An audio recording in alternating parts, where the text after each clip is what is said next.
Pada kesempatan kali ini, kami akan melakukan praktikum mengenai aktivitas enzim amilase pada ekstrak usus ikan dan saliva. Dan kami juga akan melakukan praktikum mengenai enzim-enzim pencernaan pada ikan. Tujuan dilaksanakannya praktikum ini yang pertama, untuk mengetahui temperatur suhu terhadap aktivitas enzim amilase dan mengetahui enzim-enzim pencernaan pada ikan. Langsung aja yuk kita simak videonya. Setiap makhluk hidup membutuhkan makanan sebagai sumber energi. Tapi, tahukah kalian bahwa cara makhluk hidup mencerna makanan berbeda-beda? Pada hewan bersel satu seperti amoeba, pencernaan terjadi di dalam sel itu sendiri yang disebut pencernaan intraseluler. Sedangkan pada hewan yang lebih kompleks seperti Coelenterata dan Platymintes, pencernaan berlangsung di luar sel yang disebut pencernaan ekstraseluler. Nah, bagaimana dengan hewan vertebrata seperti kita manusia? Sistem pencernaan kita terdiri dari beberapa organ utama, yaitu mulut, esofagus, lambung, dan juga usus. Nah, di dalam sistem ini terdapat berbagai enzim pencernaan yang berperan dalam memecah makanan menjadi bentuk yang lebih sederhana agar bisa diserap tubuh. Nah, beberapa enzim penting dalam sistem pencernaan antara lain amilase yang membantu memecah karbohidrat menjadi gula sederhana, pepsin dan protease yang bertugas memecah protein menjadi asam amino, lipase yang membantu memecah lemak menjadi asam lemak dan gliserol. Nah, salah satu enzim yang paling dikenal adalah amilase. Nah, enzim ini membantu menghidrolisis pati atau amilum menjadi gula sederhana seperti maltosa dan glukosa yang lebih mudah diserap oleh tubuh. Nah, amilase dapat ditemukan di dalam air liur dan pankreas kita.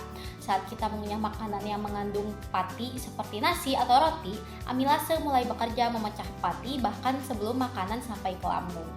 Untuk mengetahui kandungan zat dalam makanan, kita bisa melakukan beberapa uji sederhana, yaitu uji iodium atau uji pati, digunakan untuk mengetahui apakah suatu makanan mengandung pati atau amilum. Caranya, teteskan larutan iodium ke sampel makanan. Jika berubah menjadi biru kehitaman, berarti mengandung pati atau amilum.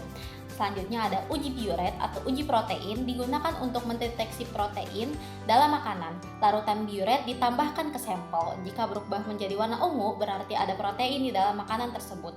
Uji Benedict atau uji gula pereduksi digunakan untuk mengetahui adanya gula pereduksi seperti glukosa. Campurkan reagen Benedict dengan sampel lalu panaskan. Jika terbentuk endapan merah bata, berarti makanan mengandung gula pereduksi. Langkah pertama, siapkan alat dan bahan yang akan digunakan.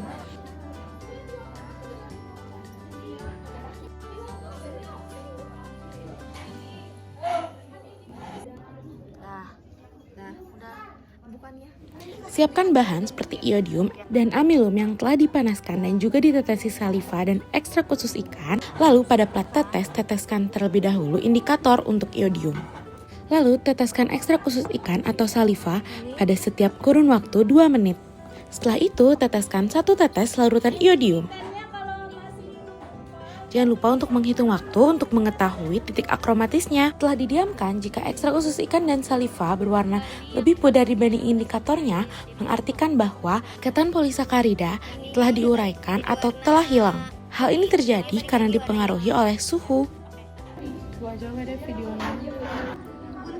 Siapkan 2 ml larutan Benedict, lalu teteskan 7 tetes sampel yang berada dalam water bath.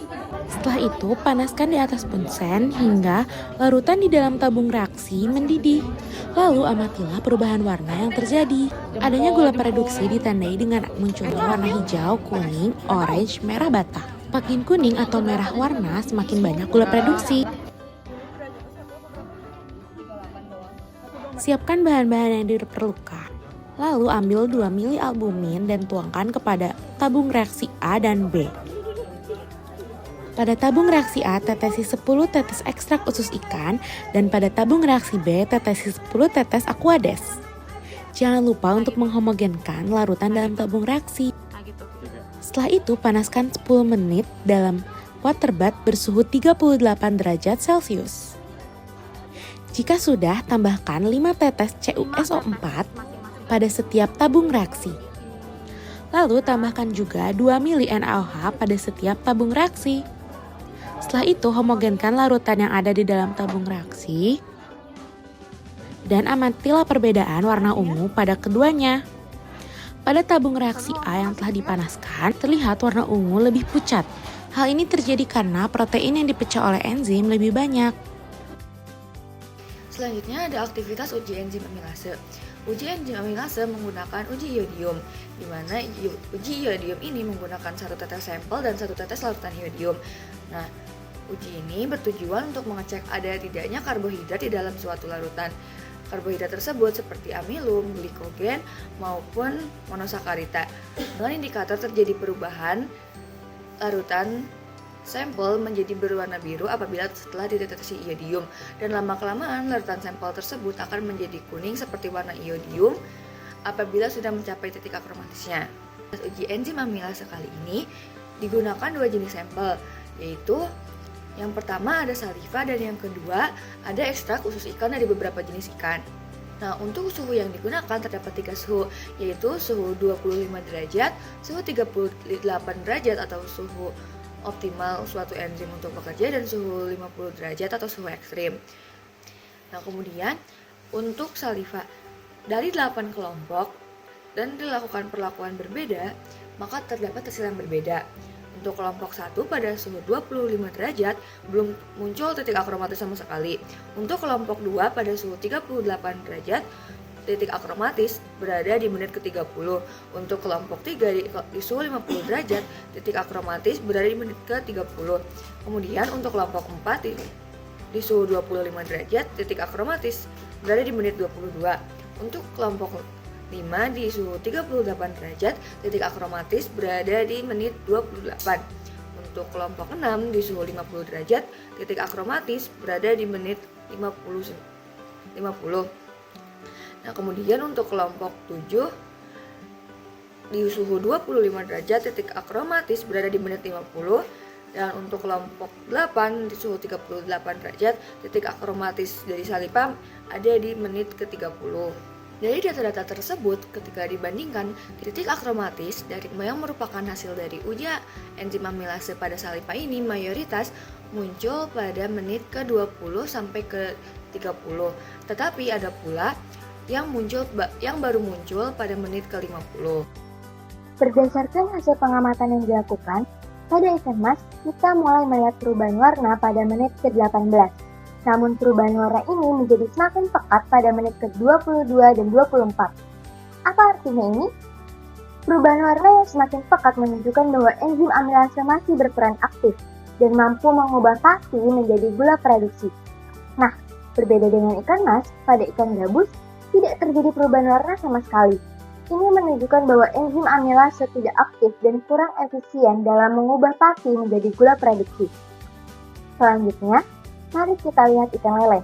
Di sini, kita mulai melihat perubahan warna pada menit ke-12, dan warna tersebut menjadi semakin pekat pada menit ke-20 hingga menit ke-30.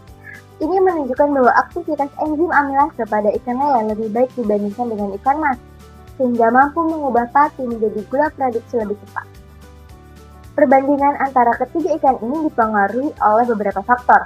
Salah satunya adalah perbedaan pola makan. Ikan lele dan ikan mas adalah hewan omnivora, sementara ikan gabus adalah hewan karnivora. Aktivitas enzim amilase yang baik pada ikan lele dan ikan mas menunjukkan bahwa mereka memiliki kemampuan pencernaan karbohidrat yang lebih baik berkat pola makan mereka yang lebih beragam. Tapi, kenapa sih harus menggunakan usus ikan yang segar? Hal ini dikarenakan adanya enzim amilase yang aktif membuatnya lebih efektif dalam menghidrolisis substrat seperti pati. Usus ikan memberikan gambaran yang lebih baik tentang bagaimana enzim berfungsi dalam kondisi alami.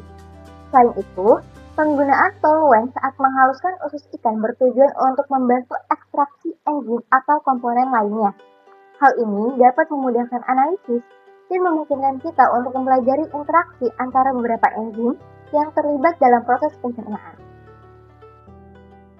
Kami terhadap ekstrak usus ikan yang diuji menggunakan uji bioreak menghasilkan bahwa tabung reaksi A yang berisikan albumin dengan ekstrak usus ikan beri NaOH dan CuSO4 menghasilkan warna ungu pucat. Sedangkan tabung reaksi B yang diberi albumin serta aquades lalu ditambahkan NaOH dan CuSO4 menunjukkan warna ungu yang jelas. Hal tersebut dapat kami simpulkan bahwa ekstrak usus ikan memiliki enzim tripsin. Enzim tripsin ini berfungsi untuk memecah protein menjadi ikatan peptida pada usus. Praktikum kali ini dapat kita simpulkan mengenai aktivitas enzim pencernaan, terutama aktivitas enzim amilase dalam saliva dan juga ekstrak usus ikan, serta enzim tripsin dalam usus ikan. Enzim amilase berperan dalam menghidrolisis pati menjadi gula sederhana yang diuji menggunakan reagen iodium dan juga benedik. Pada uji iodium, warna biru kehitaman menunjukkan keberadaan pati, sementara hilangnya warna ini atau saat telah mencapai titik akromatis menandakan bahwa pati telah sepenuhnya terurai. Uji benedik dan gula reduksi dengan terbentuknya endapan hijau sebagai indikator bahwa pati telah terhidrolisis menjadi gula sederhana. Semakin pekat warna hijaunya menandakan semakin aktif enzim amilase yang mengubah pati menjadi gula reduksi. Dari hasil percobaan, saliva dan juga usus ikan omnivora seperti lele dan juga ikan mas menunjukkan aktivitas amilase yang lebih tinggi dibandingkan ikan gabus yang bersifat karnivora.